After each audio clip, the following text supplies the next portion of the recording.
Assalamu alaikum class. I hope you all are fine. I welcome you all to Learn Online. Before we start, I would request all of you to please like, share and do subscribe my channel and do not forget to click on the bell icon.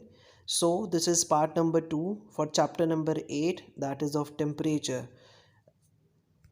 So before wasting any time, let's just start. Now class, the topic here is that how do we construct a temperature scale.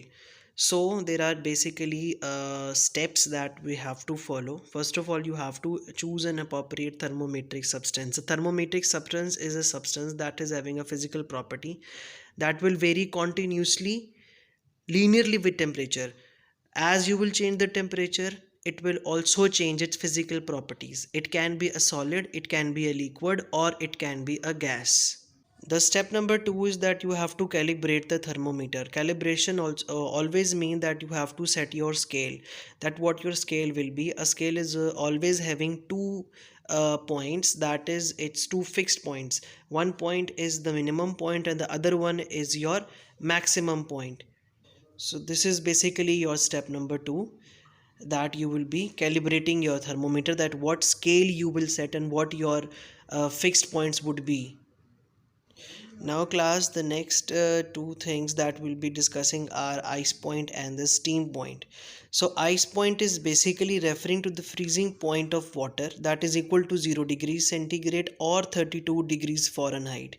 Now I told you as before ke 0 degrees centigrade is equal to 32 Fahrenheit. There are certain set of formulas that are changing these scales, like Celsius into Fahrenheit, Fahrenheit into Kelvin.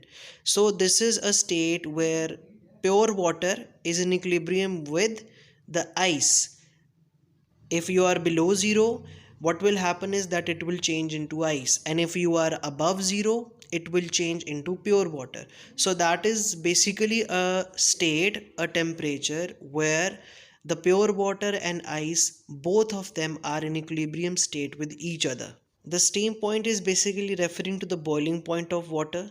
The boiling point of water is 100 degrees centigrade, where the molecules of water start to boil. Now this is also a condition where the vapors and the water, the boiling water, are in equilibrium with each other. If you are above 100, it will change into vapor, and if you are below 100, it will change into boiling water. That is that temperature in which that point, basically steam point, where both of the states are in equilibrium with each other. Now both these conditions, the ice point and the steam point, are are having hell of importance in measuring temperature and in thermometry as well. If you are calibrating your temperature, you have to keep these 2 points. One is your ice point, that is your lowest point, and the other one is your steam point, that is the maximum in a thermometer. So both of these points are always kept in consideration. Class, here is a small experiment in by which we will be measuring the ice point. We are having a beaker, we are having a funnel, we are having a thermometer, and we are having a tripod stand. Now what happens is that we are placing the funnel with the ice, and the point at which the thermometer will become stable, the mercury in that will become stable. That is basically your ice point, and it's usually 0 degrees centigrade. So what you have to do is that you have to immerse the bulb of thermometer and funnel that is containing the ice.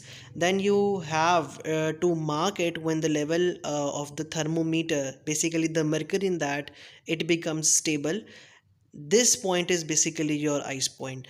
The basic precautions you have to take are that the ice should be of should have a very good volume, should have a very good contact, and it should be crushed ice, so that the contact of the surface area of the bulb and the ice is good. Class, here we will be measuring, this is basically an experiment by which we will be measuring the steam point. I want all of you to please consider the diagram that is in the middle, where we are having a manometer, a thermometer, and there is a flame that is downward. Now what you have to do is that you have to place this thermometer just above the boiling water. You will place flame in the bottom, that will boil the water, and a thermometer will be placed just above that. Now as the vapors will come, it will increase the temperature and these vapors will touch the bulb of the thermometer. Now as soon as they will touch the bulb of the thermometer, the mercury in the thermometer will start to rise. Now you will have to wait for that moment when the mercury in that thermometer becomes stable, and when it becomes stable you have to measure that point. That point is basically your steam point. That will be measured by this simple experiment. The diagram at the left hand side is your Celsius scale, your basic clinical thermometer that is having two fixed points, that is 0 degree centigrade and 100 degree centigrade. And the diagram on your right hand side is basically an experimentation to find the ice point. As we have also discussed it before, but this is also a diagrammatic explanation of the experiment we use to perform when we are measuring the ice point of any substance. In both the experiments we are using clinical thermometer that is having mercury inside it. Here are the steps.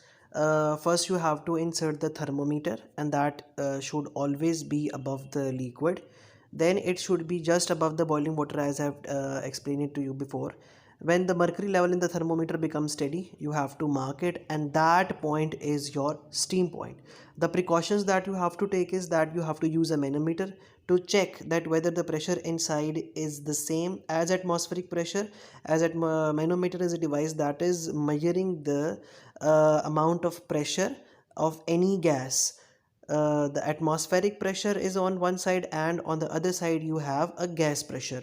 So you have to maintain that the pressure inside and the pressure outside is the same. And if it's not the same, you have to adjust it by the flame. You have to adjust, you have to increase the flame or you have to decrease the flame to just adjust the pressure.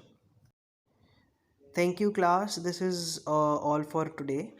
Now we'll be discussing that how we'll calibrate a thermometer, and some basic formulas will also be discussed in the next class. Until then, take care of yourself and do not forget to like, share and subscribe.